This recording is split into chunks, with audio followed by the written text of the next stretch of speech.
수요 신앙강좌에 오신 여러분 환영합니다. 오늘 우리 함께 로마서 같이 말씀을 나눌 텐데요. 우리 시작하기 전에 잠깐 기도하겠습니다.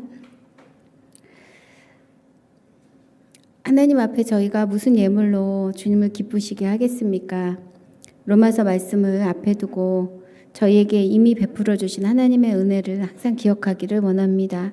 이 시간 우리가 들어야 될 말씀을 들을 수 있도록 귀와 마음을 열어주시고 주님께서 하시는 말씀에 저희가 믿음으로 응답하게 하여 주옵소서.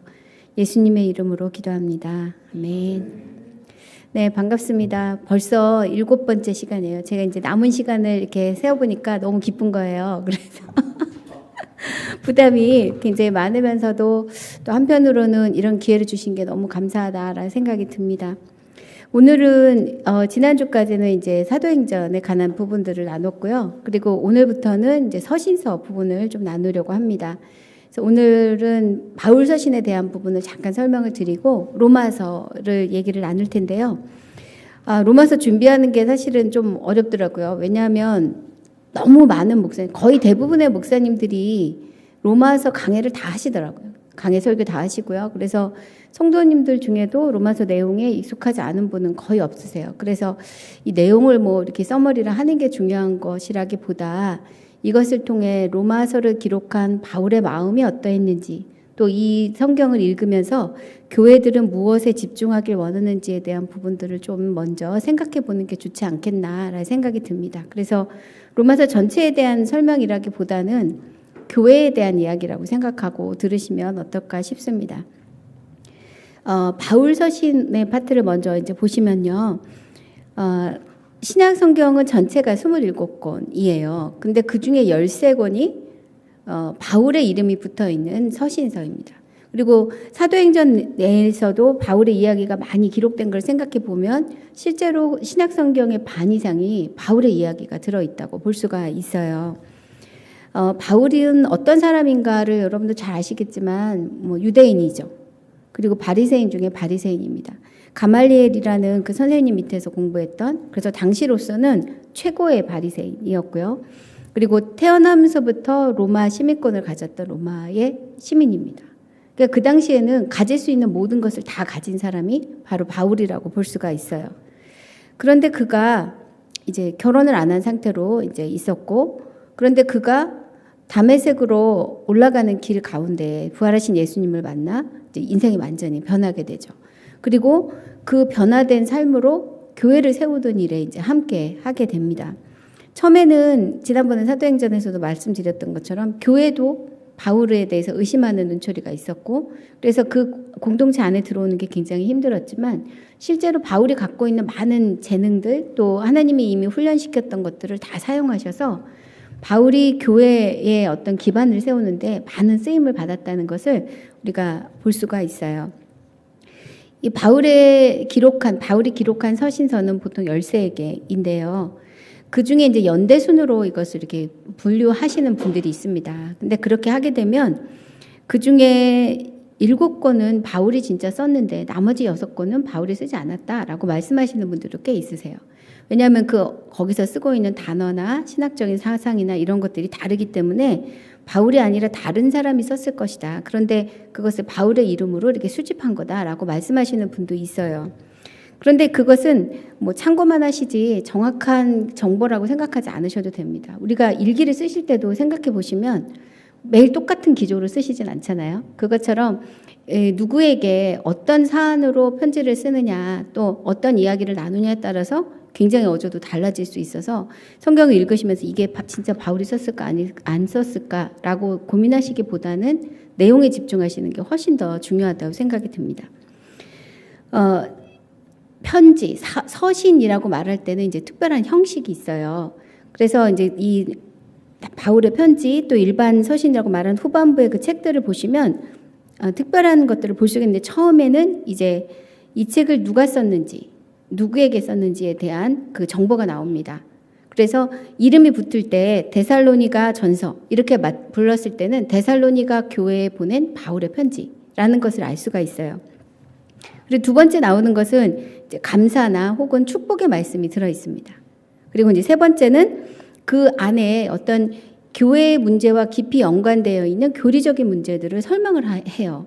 그리고 나서는 실제적으로 그 삶이 어떻게 당신들이 살아야 합니다라는 제안을 하고 있는 그런 윤리적인 내용이 있어요. 그리고 마지막에 이제 문안 인사하고 축복 기도하는 거로 이제 마치게 됩니다. 이 편지를 읽을 때 우리가 항상 기억해야 될 것은 바울은 절대 어떤 이론적인 생각을 풀어내기 위해서 서신서를 쓴 적이 없었다는 거예요. 항상 구체적인 교회에 구체적인 문제가 있었고 그 문제를 해결하기 위한 방편으로서의 편지를 보냈다는 걸 항상 기억을 해야 우리가 이제 땅바닥에 다리를 딱 딛고 서서 말씀을 읽을 수가 있어요. 그런데 어떤 교리적인 논쟁이나 이런 쪽으로만 생각을 하게 되면 이제 발이 붕붕 뜨는 거죠. 물에 떠다녀서 실제로 바울이 얘기하고 싶었던 교회에 대한 또 성도에 대한 이야기들을 잃어버릴 수가 있어요. 그래서 서신서를 읽으실 때는 꼭 이게 구체적인 사안에 대한 구체적인 이야기라는 것을 기억하는 게 굉장히 중요합니다. 오늘 우리가 살펴볼 로마서도 마찬가지예요. 로마서도 많은 그 학자들이나 교회에서 이것이 교리서라고 생각하시는 경우가 있는데 실제로는 그렇지 않아요. 왜냐하면 이 많은 부분을 상당히 많은 부분을 어떤 신학적인 이야기를 설명을 하고 있긴 하지만 이 바울이 이 로마서를 쓸 때는 항상 그 로마가 지금 이 편지를 받아야 되는 교회의 상황들에 대해서 항상 염두에 두고 있었다는 것을 우리가 잊지 말아야 합니다. 특히 16장 같은 경우에 보시면 구체적인 교회의 모습이 나와요. 그래서 이 서신서에 있어서는 분명한 교회의 형편과 거기에 대한 바울의 조언이라고 생각하시는 게 맞다고 생각합니다. 이 아까 말했던 5가지 순서가 쭉 있는데요. 근데 어떨 때 읽다 보면 건너뛸 때가 있어요. 대표적인 예가 이제 갈라디아서인데요. 갈라디아서는 서두에 이제 발신자, 수신자, 그러니까 보내는 사람, 받을 사람에 대한 인사, 거기까지가 딱 나오고 나서 그 다음에 감사, 축복이 없이 바로 본론으로 들어가요. 그래서 제가 이렇게 갈라디아서 읽을 때마다 아이고 바울이 엄청 열받았구나 이렇게 생각이 딱 하거든요. 축복하는 말 없이 바로 넘어가서 어리석도다 갈라디아 사람들아 이렇게 들어가게 되고요. 그러니까 이런 형태를 깨는 어떤 이야기들이 나오면 이 서신은 조금 특별하다라고 생각하셔도 틀림없습니다. 그리고 특히 제가 좋아하는 성경은 이제 데살로니가 전서인데요. 데살로니가 전서에 대해 그 앞에 나오는 감사 또 축복의 말이 얼마나 따뜻한지 몰라요. 데살로니가 교회가 굉장히 어려운 교회였는데 그 교회가 갖고 있었던 그 믿음의 신실함에 대한 그 바울의 뿌듯한 마음이 이렇게 읽을 때 느껴지게 돼요. 빌립보서도 마찬가지입니다. 근데 이렇게 그 일반적인 순서를 깨고 다른 이야기가 넘어간다면 여기 이 상황은 굉장히 급박한 일이구나라고 생각하셔도 거의 틀리지 않을 것 같습니다.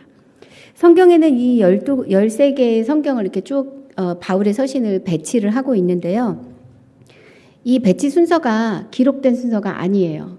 그러니까 기록한 순서대로 제일 연대가 빠른 게 앞에 가는 게 아니라 성경에서의 그 배치 순서는 절대적으로 분량 순서입니다. 분량이 많은 책이 앞에 와요. 그래서 바울의 서신 중에 제일 진중하고 무겁고 길게 썼던 로마서가 맨 앞에 나오게 되고요. 그리고 또 이제 바울이 썼던 편지를 2종류로 이렇게 나누자면 하나는 교회에 보낸 편지가 있고요. 하나는 사람에게 보낸 편지가 있어요.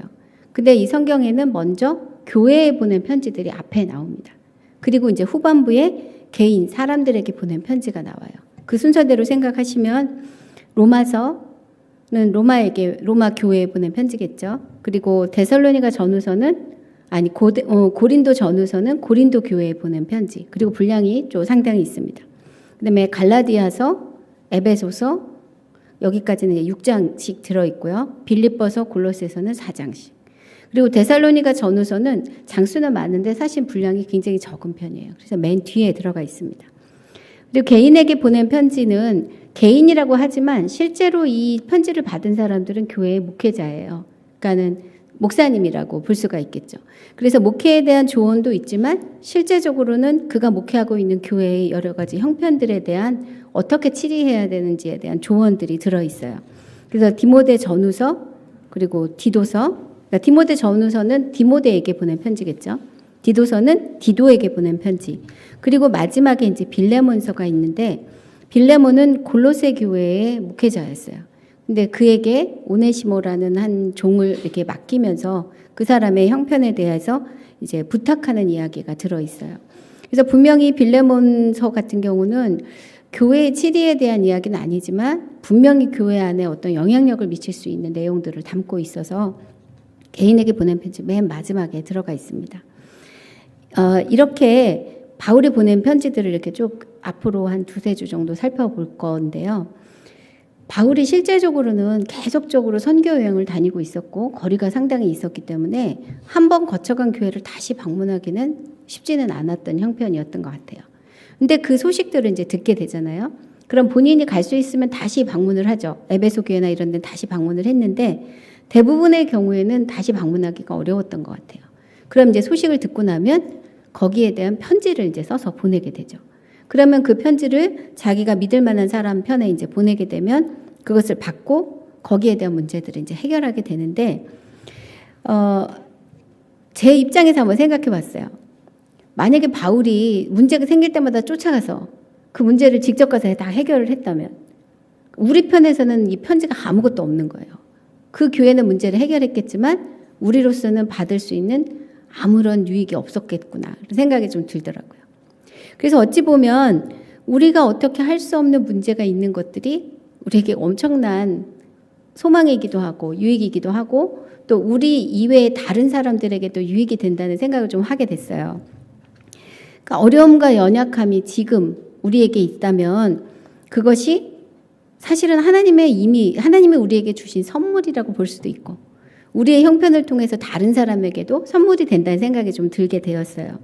그렇다면 그게 다 나중에 유익하게 바뀌고 난 다음에 감사할 이유가 뭐가 있겠나 라는 생각이 들더라고요.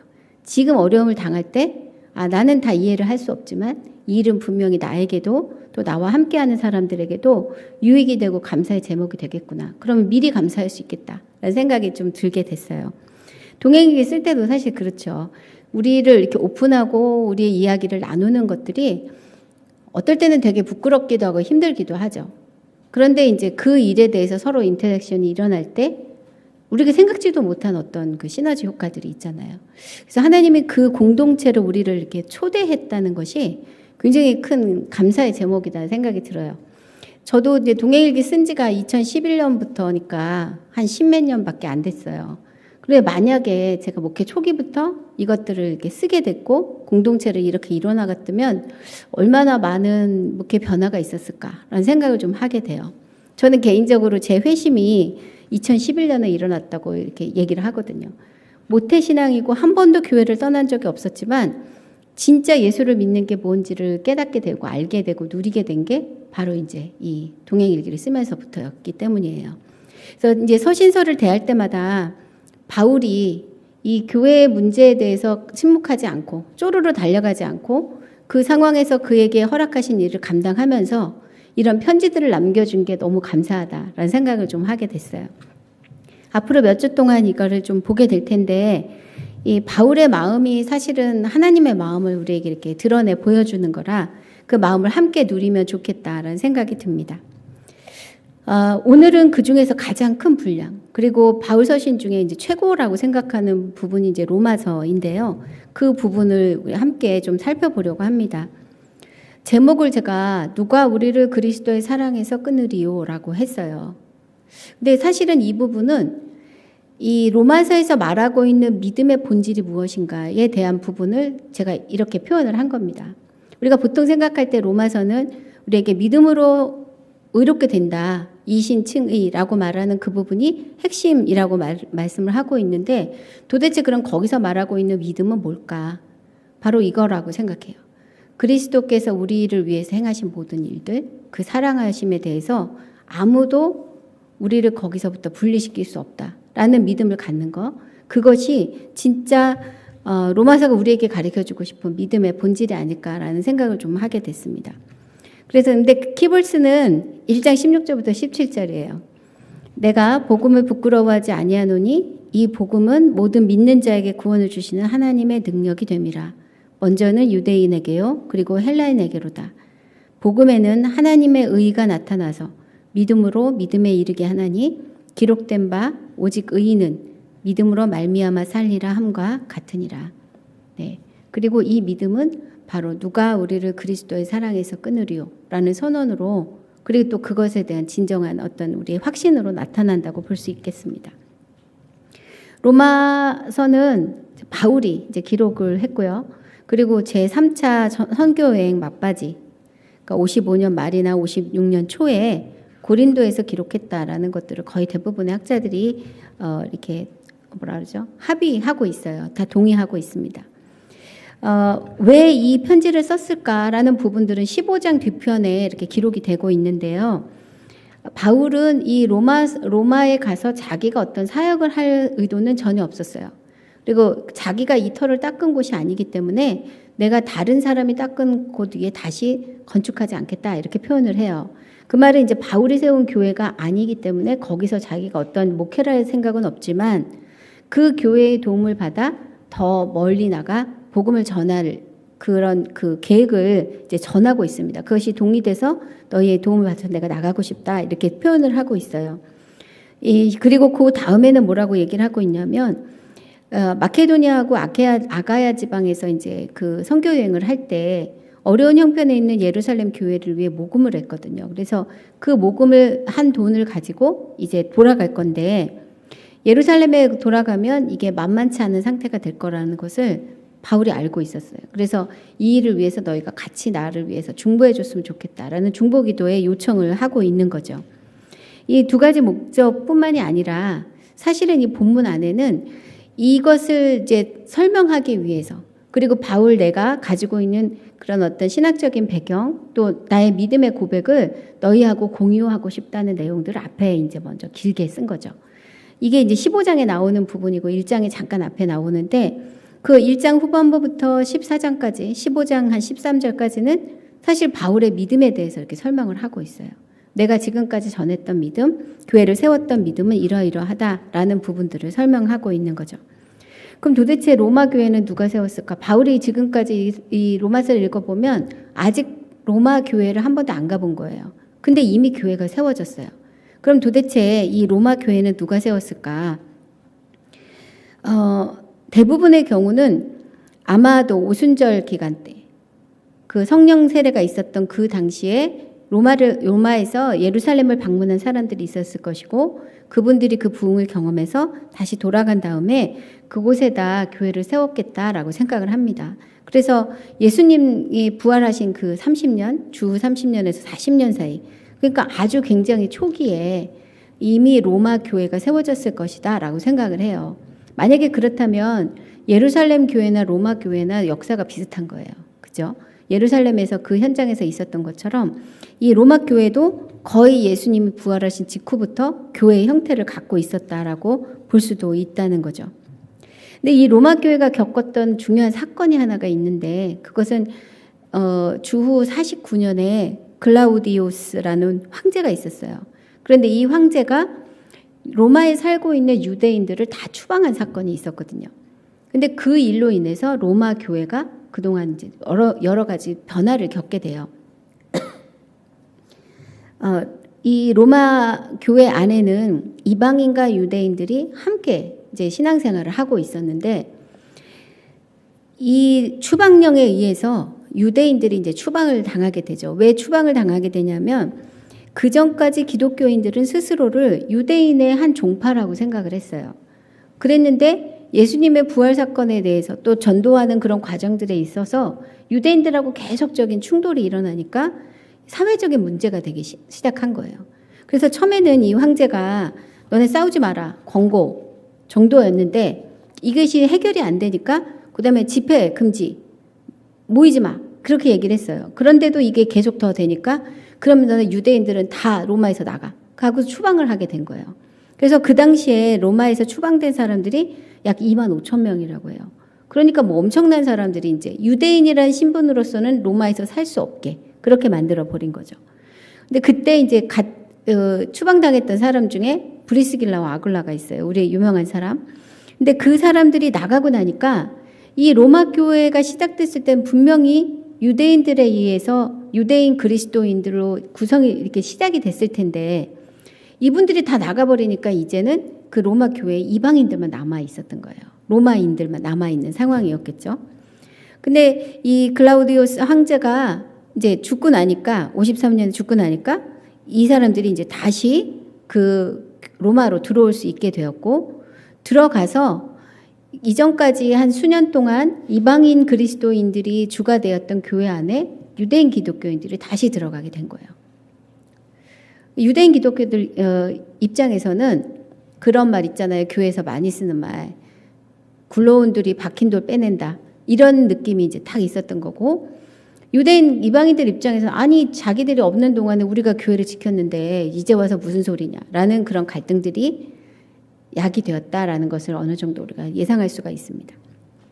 이런 문제들이 있었어요. 그래서 이방인 그리스도인과 유대인 그리스도 사이에 갈등이 로마 교회 안에 있었던 것을 우리가 어느 정도 예상할 수가 있는 상황입니다. 이제 로마 교회 안으로 유대인 그리스도인들이 다시 들어가게 되면서 이 교회 안에 유대인 비율이 많아지게 되었어요. 그리고 유대인들 안에서는 자기들의 그 어떤 정체성의 기본이 되었던 율법에 대한 또 할례에 대한 그런 부분들에 대해서 강조하는 그런 마음도 없지 않아 있었고, 또 그것을 기준으로 이방인 그리스도인들을 판단하는 마음이 없지 않아 있었던 거예요.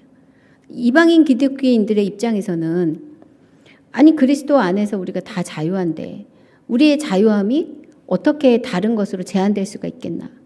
율법이 아니라 우리는 하나님 안에서 참 자유하니까 무엇을 하든 상관없다라는 그런 믿음의 그런 태도들이 있었는데, 그것이 또 그 이전에 그 이방 신들을 섬기는 것들과 분리되지 않은 그런 부분들이 나타나게 되었다는 거예요.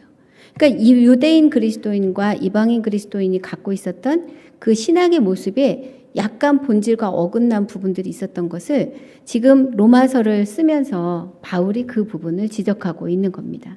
그래서 우리가 잘 알고 있는 믿음으로 의롭게 된다는 말 안에는 사실은 많은 의미들이 들어있어요. 믿음으로 전부다라고 말을 하지만 그 전부가 무언지에 대한 부분들은 지금 바울이 길게 설명을 해야 되는 상황이었다는 거예요. 또 하나 우리가 기억해야 될 것은 로마 교회가 우리가 생각하는 그런 대형 교회가 아니었다는 거죠. 제가 이따가 나중에 소개를 할 텐데, 처음에 모였던 그 교회들은 대부분이 가정교회의 형태였어요. 왜냐하면 그곳에 한꺼번에 많은 사람들이 모일 만한 공간이 많지 않았고요. 그리고 성도들 간의 깊은 교제를 나누기 위해서 그 작은 규모로 모이는 것들이 권장되었기 때문이기도 합니다. 그래서 로마 교회에 있었던 그 교회들이 대형 교회가 아니라 작은 교회들의 네트워킹이었다는 것들을 우리가 기억을 해야 될 필요가 있어요. 어찌 보면 로마서 16장에 나타나 있는 수많은 그리스도인들, 바울이 지금 안부를 전하고 있는 그 사람들이 그 작은 교회들의 지도자였을 수도 있다는 생각도 듭니다. 이렇게 큰 교회가 아니라 작은 교회들이 하나가 되는 그런 역할. 그래서 우리 대표 목사님 맨날 얘기하시는 거 있잖아요. 연합교회, 나눔반교회, 그런 형태들이 실제로 로마 교회 안에 존재하고 있었다라는 것을 우리가 생각해 볼 수가 있습니다. 그럼 도대체 왜 로마서를 썼을까? 우리 아까 잠깐 얘기했던 것처럼 바울은 이 로마 교회의 지원을 받아서 지금까지 그러니까 소아시아 지역 그리고 또 유럽 지역에 복음을 전했던 것을 넘어서 새로운 지역, 그 당시에 땅끝이라고 생각했던 스페인, 즉 서바나 지역까지 복음을 전하는데 로마 교회의 지원을 받기 원했다는 것을 부정할 수 없어요. 15장에 그렇게 표현을 하고 있으니까. 그리고 아까 말씀드린 것처럼 로마 교회의 기도 지원을 받아서 예루살렘의 여행을 잘 감당하기를 원하는 마음도 있었습니다.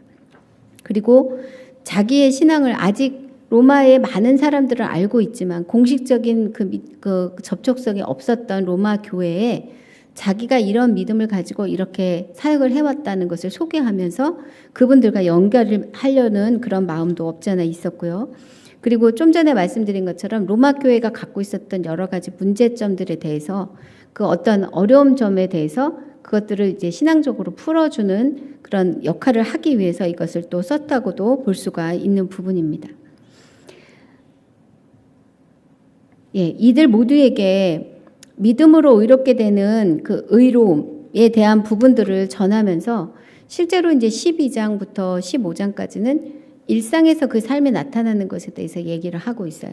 그래서 어떤 교리적으로 머릿속으로 또 예전적으로 나타나는 그 의로움이 아니라 일상에서 우리가 믿음으로 의롭게 된다는 것이 어떻게 돼야 되는지에 대한 부분들을 설명을 하고 있는데, 그 로마 교회가 처한 그 자리를 생각해 보면 이것은 굉장히 중요한 의미예요. 왜냐하면 그들이 처하고 있는 그 로마라는 나라 자체가 수많은 이방신들을 섬기고 있고, 그 신앙 자체가 기독교 신앙과 정말 많이 다르기 때문에 이 부분에 대해서 분명하게 자리매김을 하지 않으면 금방 퇴색해버릴 수 있는 믿음이기 때문에 그래요.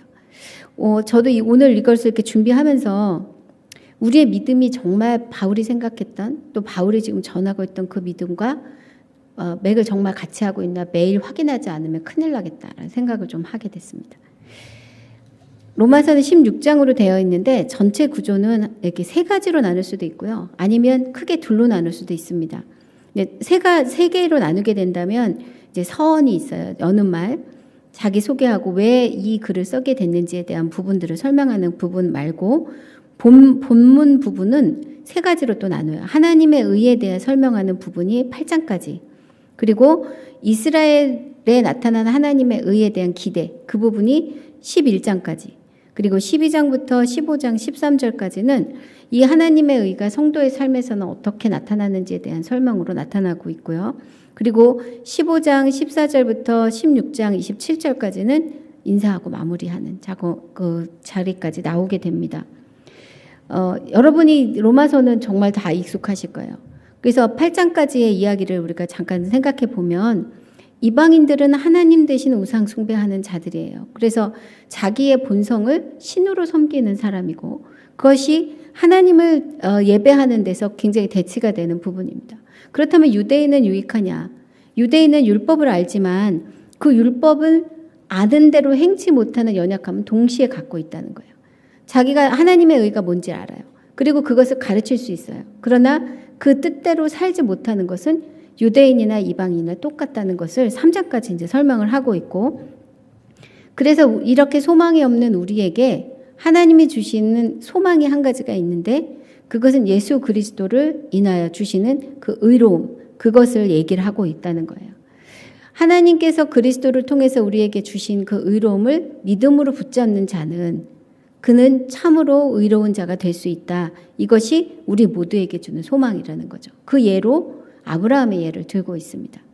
아브라함에게 할례를 받았기 때문에 의로운 자가 된 것이 아니라 할례 받기 이전에 믿음으로 하나님께서 내가 너에게 자손을 주겠다 했을 때 그것을 믿는 것, 그것이 그에게 참 의로움이 됐던 것처럼 우리도 동일하게 우리의 어떤 지식이나 어떤 상황이나 능력이 아닌 하나님이 주신 약속을 붙잡을 때 우리에게도 의로움의 소망이 있다고 얘기를 하고 있어요. 5장 1절부터 8장 39절에서는 계속 이렇게 개진하고 있는 부분이 우리의 육신의 연약함이에요. 율법을 통해서 우리 하나님의 기준이 얼마나 높은지를 알면 알수록 정말 정직하게 우리 안에 계속 부딪히고 있는 그 육신의 연약함이 우리에게 절망이 된다. 그것이 그냥 최고조에 딱 이른 것이 7장이에요. 마지막 부분까지 가게 되면 나는 정말 공고한 사람이다. 이렇게 잘 알고 있으면서도 이것을 제대로 이루지 못하는 나는 정말 아무 소망이 없는 사람이다. 라고 결론이 나는 게 7장 마지막 부분입니다. 그런데 8장 1절에 얘기하잖아요. 그리스도 안에서는 어느 사람도 정죄함이 없다. 결코 없다. 라고 얘기를 합니다. 이 하나님께서 그리스도를 통해서 우리에게 보여주신 그 사랑하심은 다함도 없고 끊음도 없다는 것을 개진하고 있어요. 이 변함없는 하나님의 사랑을 믿는 그 믿음, 그것이 바로 하나님께서 우리에게 찾는 믿음이시라는 거예요. 그렇다면 어느 누구도 믿음으로 하나님의 의에 이르지 못할 사람은 없다라고 말할 수도 있는 거죠. 그러나 또 한편으로는 누구도 그 믿음에서 실패할 수 있다고 말할 수가 있어요. 그래서 끊임없이 우리가 하나님이 주신 그 십자가의 의에 대한 부분들을 다시 리마인드하고 바로 세우는 과정들이 꼭 필요한 겁니다. 한 번에 그것을 믿었다고 그냥 유지되는 것이 아니라, 왜냐하면 우리는 계속 일상을 살아가야 하잖아요. 매일 우리의 삶 속에서 믿음을 이렇게 뒤엎는 일들을 계속 겪게 됐거든요. 그런데 그 상황을 그냥 그렇다고 유지하는 것들은 되게 이상적인 생각이에요.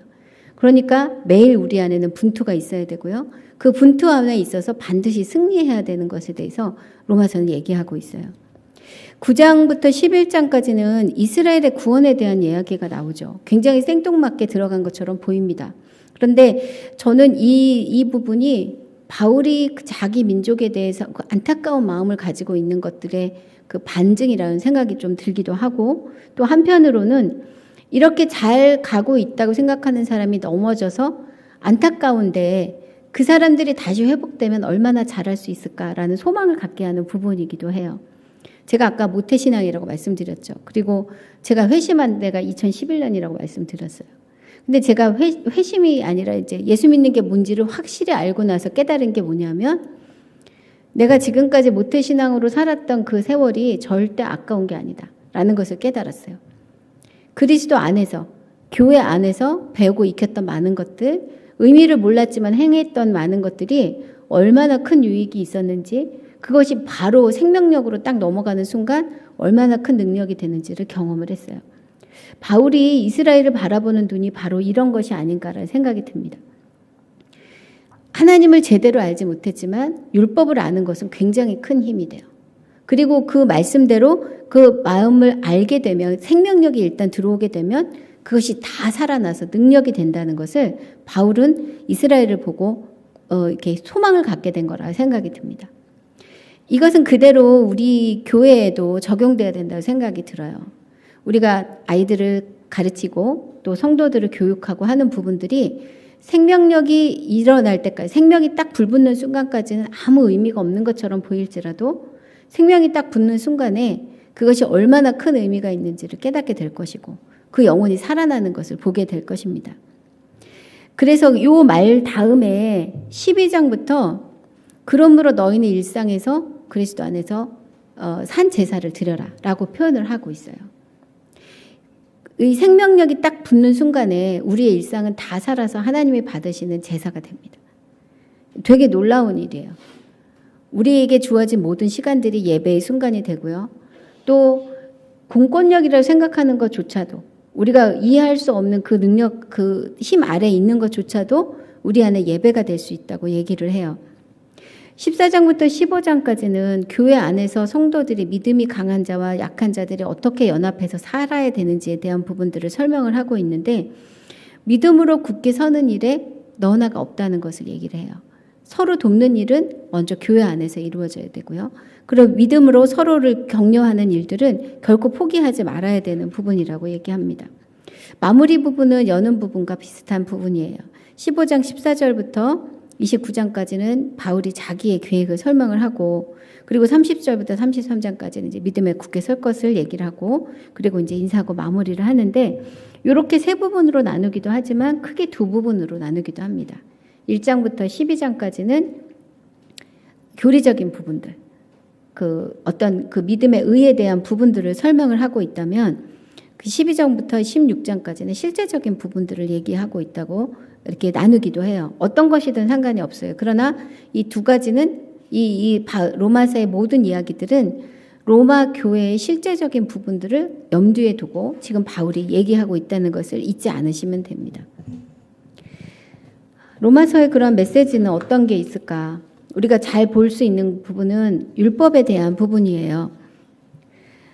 율법은 우리에게 죄를 깨닫게 해주지만 생명을 잊게 하지는 못한다. 그것이 지금 바울이 유대인들의 의에 대한 이야기를 하면서 개진하고 있는 부분이에요. 그리고 두 번째는 율법이 없이 오직 그리스도 안에서 하나님의 의가 나타났다. 이것이 이제 두 번째 말하고 있는 부분이라면, 이 부분에서는 의로움에 대한 이야기, 하나님의 의로움이 우리 안에 실제가 되기 위해서 우리에게 믿음을 얘기를 하지만, 실제로는 이 부분은 하나님이 우리에게 얼마나 신실하신가, 하나님이 얼마나 변함이 없으신가가 가장 중요한 포인트라는 것을 놓치면 안 됩니다. 에베소서에도 그런 얘기가 있죠. 믿음으로 말미암아, 은혜로 인하여 믿음으로 말미암아라고 표현하는 부분들. 그럼 은혜가 먼저일까요? 믿음이 먼저일까요? 네, 항상 은혜가 먼저예요. 하나님이 우리에게 베푸신 은혜가 먼저 있었고요. 거기에 우리가 믿음으로 반응할 때 하나님의 역사가 우리 안에 일어납니다. 로마서에서 말하고 있는 그 믿음으로 말미암아 의롭게 된다는 말에 우리가 항상 그 전제가 은혜가 이미 있었다는 것을 잊으면 안 된다는 거. 그 부분이 하나님의 신실하심이라고 말할 수 있어요. 이렇게 믿음으로 의롭다라는 말을 하게 되면 보통은 그럼 우리의 삶은 뭐 아무렇게 살아도 되지 않나. 그래도 하나님은 다 우리를 용납해주고 받아주시지 않나. 이렇게 생각을 하겠지만 그런 오해를 하지 않게 하기 위해서 12장부터 16장까지 이야기가 붙어 있는 거예요. 하나님의 의를 믿음으로 받아 누린 우리에게 있어서 그것이 실제가 되기 위해서는 반드시 그 믿음이 우리의 일상에서 나타나야 한다라는 이야기를 하고 있습니다.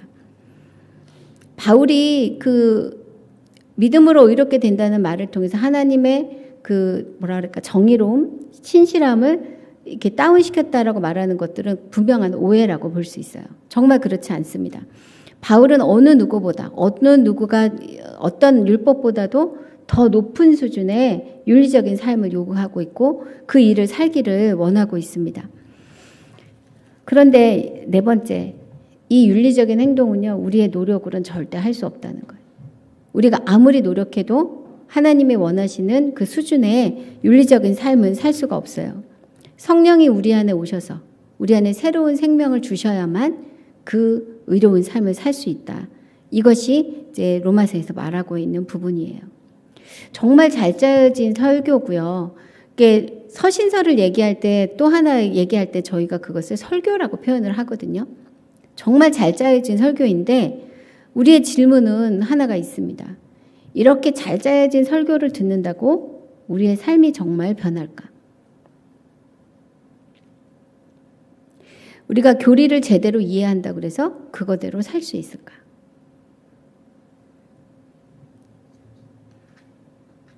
그렇지 않아요. 그래서 말씀을 듣는 것만큼 그 말씀대로 살아야 되는 현장이 필요하다고, 그래서 우리에게 교회가 필요하고 우리에게 공동체가 필요합니다. 많은 분들이 나는 하나님과의 관계 안에서만 살고 싶다. 다른 사람들과의 관계는 너무 피곤하고 힘들어서 교회는 안 다니고 싶다. 이렇게 말씀하시는 분들이 많이 있으세요. 그리고 이제 현대 사회로 들어오면서 더 많아진 것 같아요. 그런데 정말 그게 큰 오해입니다. 한 가지 충만으로는 신앙이라고 할 수 없고요. 분명히 하나님은 그것을 믿음이라고 인정하지 않으실 거라 믿어요. 그 잘 얘기했던 그 비유 중에 유 목사님이 하셨던 말씀 중에 노랫말과 멜로디, 곡조라고 표현하는데 그 말씀이 생각이 나요. 우리가 복음의 내용을 아무리 잘 알고 있어도 그것을 살아내는 현장에 있으면 결코 노래가 될 수 없는 거죠. 복음의 내용은 뭐냐면 노랫말과 같아요. 가사. 근데 이제 가사를 쭉 읽다 보면 너무 시가 좋아 이렇게 다가올 수 있지만 그것이 이제 실제로 곡조가 붙었을 때 그것이 굉장한 우리에게 감동을 주잖아요. 실제로 노래를 들었을 때. 그것처럼 이 복음의 내용을 잘 아는 것은 노랫말을 잘 가다듬는 것과 마찬가지인 것 같아요. 그런데 실제로 그것이 음악이 되기 위해서는 그것을 불러야 되는 그런 삶의 자리가 반드시 필요하다는 거죠. 이렇게 살아내던 사람들이 사실은 1세기 초대교회 사람들의 일상이었습니다. 제가 이번에 로마서 이렇게 준비하면서 목사님 보고 이거는 알긴 알겠는데 뭐라고 얘기해야 될지 잘 모르겠다. 이 감흥이 되게 없을 수도 있다. 이런 얘기를 했어요. 그랬더니 목사님이 이제 교회에 대한 초대교회 이야기를 좀 해주더라고요.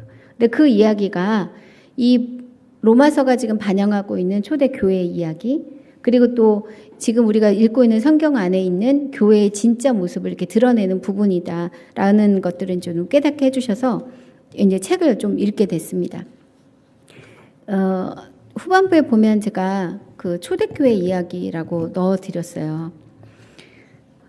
이 자료는 혹시 요청하시는 분이 있으면 제가 보내드리겠습니다. 기독교가 당시의 그 종교와 다른 점이 무엇이었나라는 부분들을 이제 비교한 부분이었는데요. 3가지로 설명을 하고 있더라고요. 첫 번째는 신전이 없는 종교였다는 거예요. 성소가 없는 그런 종교가 바로 기독교였다라고 표현하고 있습니다. 성전이라고 말할 때는요, 그것은 구별된 거룩한 장소예요. 그 말은 다시 말하면 그 성소가 아닌 다른 지역은 속된 제역이라는 거죠. 그런데 만약에 성소가 없는 종교라고 얘기를 한다면 모든 곳이 다 거룩한 장소가 될 수 있다는 뜻이기도 해요. 기독교가 바로 그런 종교였다고 말하고 있습니다. 왜 성전을 짓지 않았을까? 물론 성전에 만나서 말씀도 이렇게 같이 배우기도 하고 또 모임도 갖기는 했지만 실제로 성전을 짓기보다는 아까 말씀드린 것처럼 가정교회라고 표현을 했어요. 그래서 일상생활을 하다가 사람들이 모여서 예배를 드리는 것이 그럼 거기가 교회가 되는 그런 상황이 되었다는 거죠. 그래서 기독교에서는 거룩한 장소로서의 성전이라기보다는 거룩한 사람들이 모이는 곳, 모이는 그 모임 자체가 교회라는 의식이 있었어요. 그러니까 교회라고 말할 때는 장소의 개념이기보다는 사람의 개념이었다는 거죠. 근데 이것은 굉장히 획기적인 부분이었어요. 왜 성전을 안 지었을까? 왜냐하면 하나님의 영이 어떤 특정한 장소에 매여 있지 않다는 고백이기도 했어요. 하나님의 영, 즉 성령은 모든 믿는 사람들의 심령 속에 있어요. 그러면 하나님의 영이 계신 곳이 성전인 거죠. 그 사람들이 모이면 거룩한 곳이 되는 거예요. 그런 생각을 갖고 있었기 때문에 건물은 있어요. 그러나 그곳이 그곳만 거룩하다는 생각이 없었다는 거예요. 그러면 어디가 거룩하냐? 하나님의 영을 가지고 있는 성도들이 모인 곳이 거룩한 곳이에요. 만약에 그들이 어떤 사람의 홍 목사님의 집에 모였다. 그럼 홍 목사님의 집에 모인 그 자리가 그 당시에는 성소였던 거죠. 어떤 분은 우리 교회에서 모였어요. 그러면 이곳이 거룩한 곳이 되는 거예요. 교회가 되는 거예요. 어떤 분은 자리가 없어서 카페에서 모였어요. 그럼 거기도 거룩한 곳이 되는 거죠. 신전이라고, 즉 성소라고 말하는 특정한 곳이 없는 곳이 기독교였다는 거죠. 당시로서는 굉장히 어려운 개념이었어요. 지금 이제 로마나 그리스에 보면, 그리스 신화에 보면 신이 있죠. 그리고 그 신을 섬기는 신전들이 있었어요. 근데 기독교는 그게 없었다는 거예요. 예루살렘도 성전이 있었지만 기독교는 그 성전이 없었다는 거예요. 성속의 구분이 전혀 없어지고요. 그래서 어디서나 하나님과 함께 있고 어디서나 예배를 드렸고 그 예배를 하나님이 받으신다는 거예요. 두 번째는 이 기독교는 제사가 없었어요.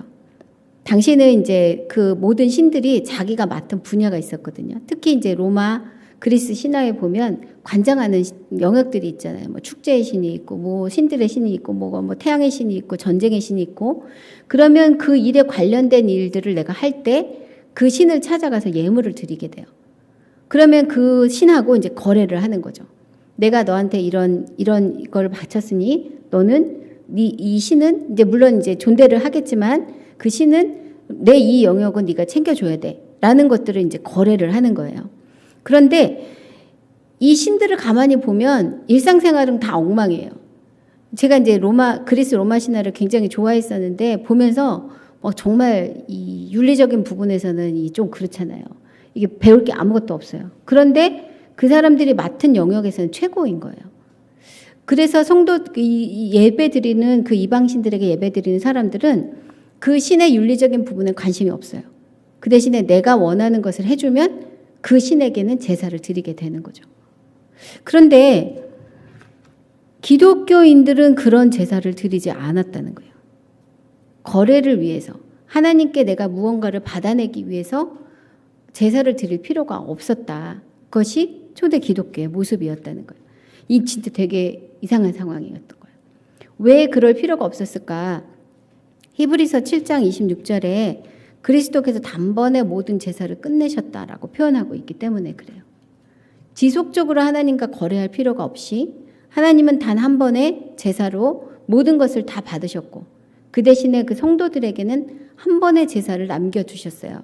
그것이 뭐냐면 매일의 일상에서 하나님께 제사를 드리는 거예요. 산제사라고 표현하는 그 제사를 통해서 매일 일상에서 하나님의 원칙에 따라서 살아야 한다. 그것이 우리가 드려야 되는 제사였다는 거예요.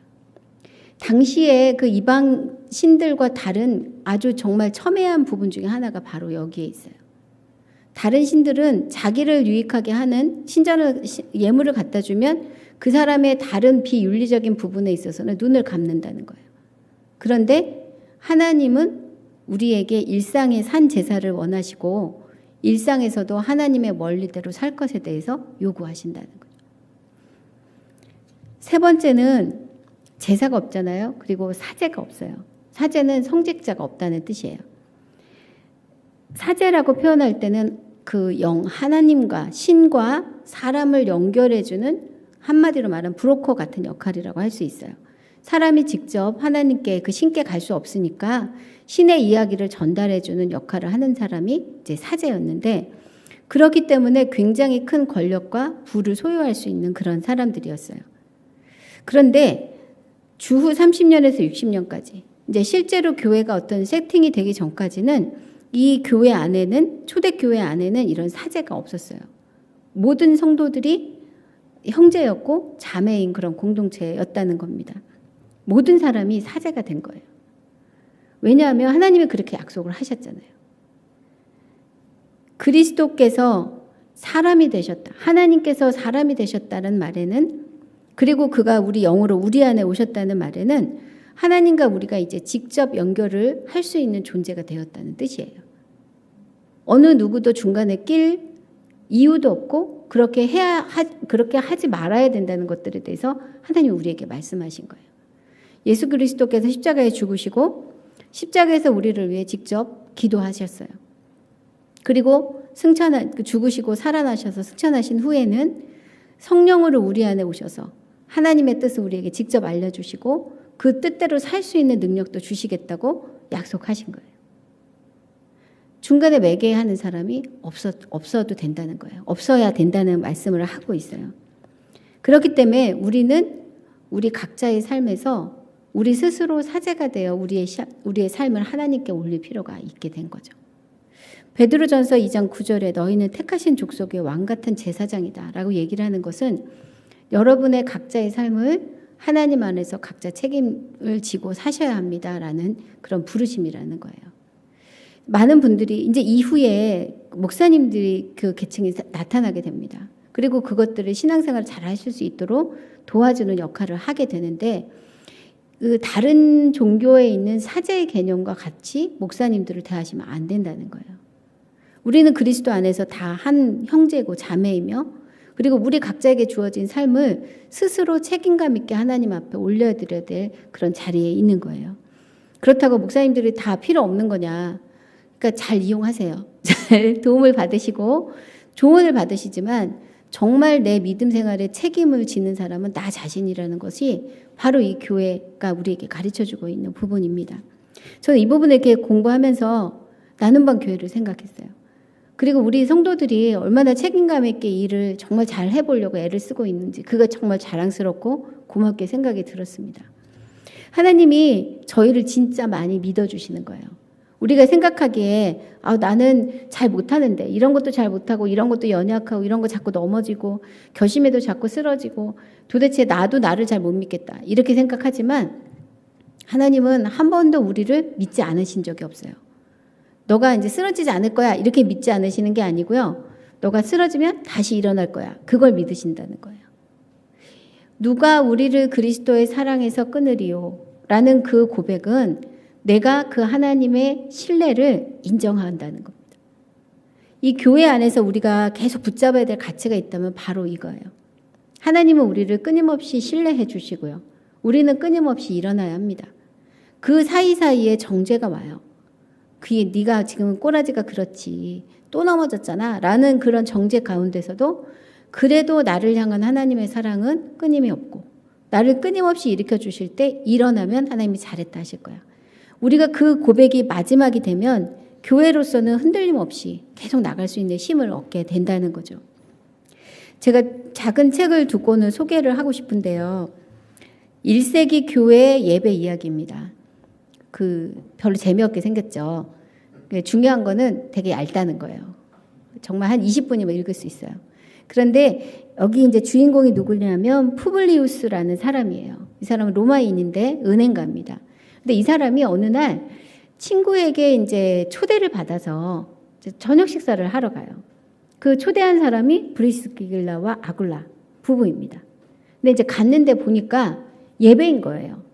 근데 가서 보니까 예배라는데 예식 같지도 않고 뭐 그냥 밥 먹고 이야기하고 놀고 같이 잠깐 기도하고 하는 부분들을 경험하면서 자기가 이전에 다른 신들을 섬겼을 때는 전혀 예상하지 못했고 경험하지 못했던 일들을 이렇게 이제 기록한 이야기가 이제 바로 이 책이에요. 거기에 이런 얘기가 나와요. 내가 판단하기로는 모든 일이 바로 삶의 자리에서 이루어졌고 또 평범한 목소리로 진행되었다. 내가 신에 대해 익히 생각하던 방식과는 영 딴판이었다. 정말 되게 편안한 분위기에서 식사하고 그런데 이제 어떤 내용이 나오냐면 종과 주인이 함께 와서 예배를 드려요. 해방된 노예가 또 찾아오게 되고요.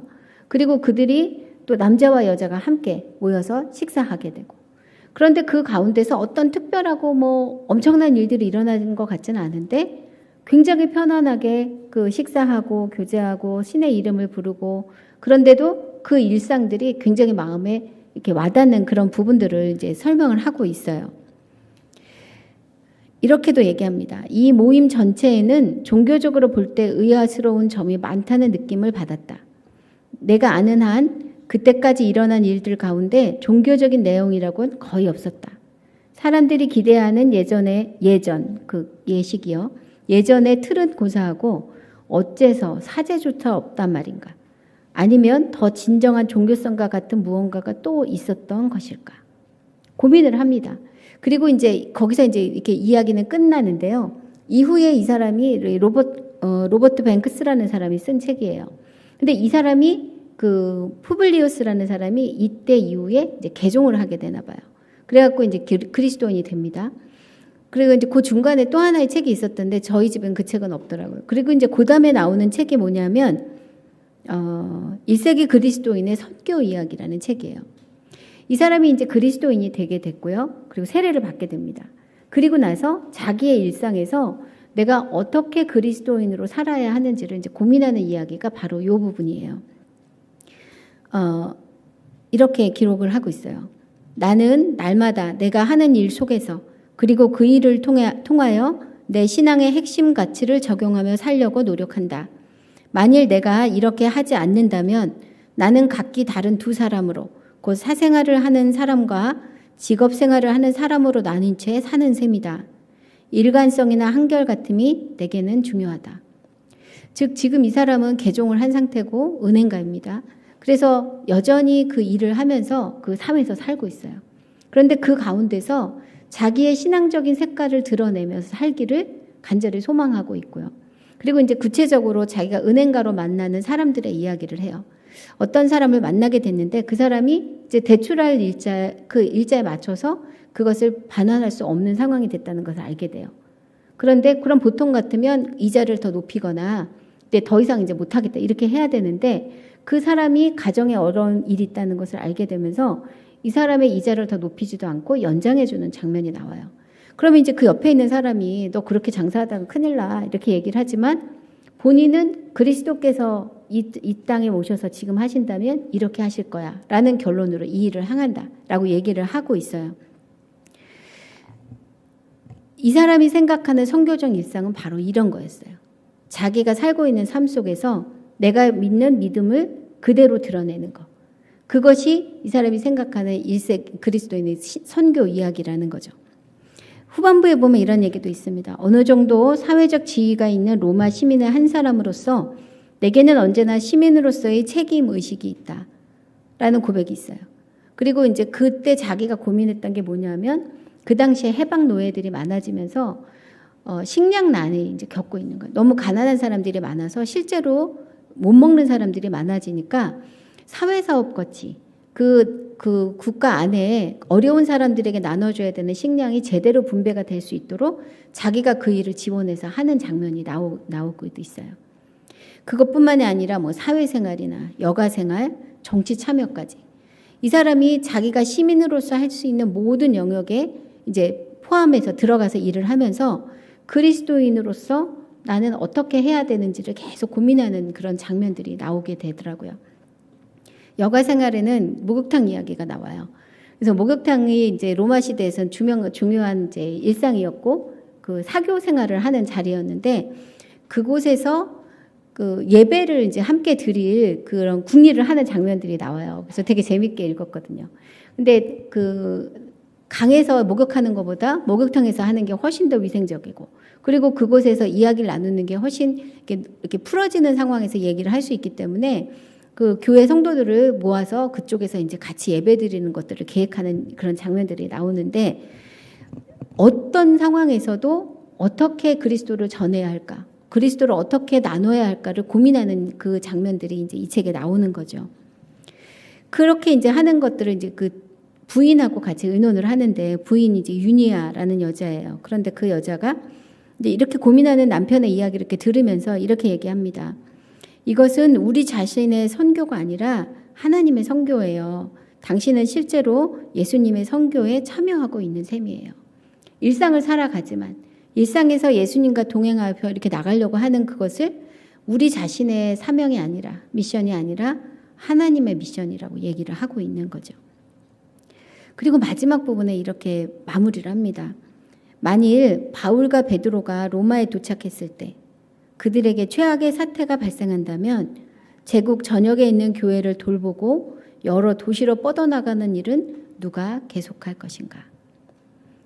일상에서 그리스도와 함께 살았던 이 푸플리오스가 그런 일이 생기면 내가 그 일을 감당해야겠다라는 것들을 이제 배워나가게 된다는 거죠. 아까 처음에 말씀드린 것처럼 이 서신서들은 교리적인 이야기를 하고 있는 것이 아닙니다.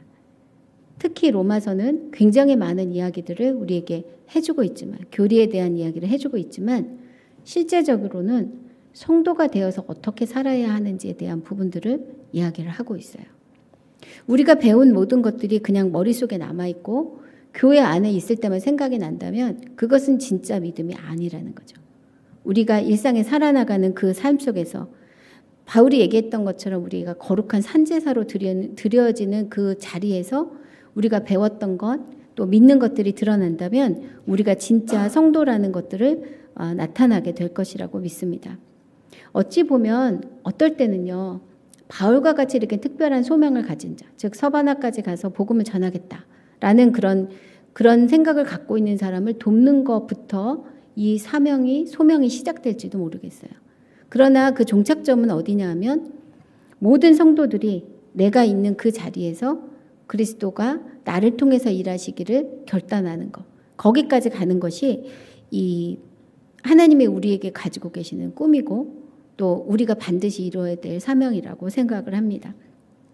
로마서는 여러분에게도 익숙한 책이에요. 그리고 이제 읽다 보면 정말 많은 주옥 같은 이야기들이 나옵니다. 그런데 그 주옥 같은 얘기, 정말 좋은 얘기야 라고 끝내지 마시고 내 삶에서 오늘 내가 실천해야 될 것이 무엇인지를 묻고 또 그 말씀대로 사는 그 훈련들이 계속된다면 진짜 우리 안에 인생 책이 되지 않을까, 그런 생각을 하게 됩니다. 네, 우리 같이 기도하고 마치도록 하겠습니다. 하나님, 우리의 일상 중에서 하나님의 미션으로, 하나님의 선교로 우리를 불러주셔서 감사합니다. 하나님께 대해 배우고 익혔던 모든 말씀들, 그 말씀들이 우리 일상에서 풀어지게 하시고 그 말씀대로 살아가는 기쁨이 매일 넘치도록 인도하여 주옵소서. 언제나 우리와 함께 하시고 우리 하나님의 그 사랑하심이 어떤 상황도 누구도 끊을 수 없다는 것을 믿고 있는 모든 성도들에게 주님의 평안과 능력으로 함께 해주심을 인하여 감사를 드립니다. 감사합니다, 주님. 예수 그리스도의 이름으로 기도드렸습니다. 아멘.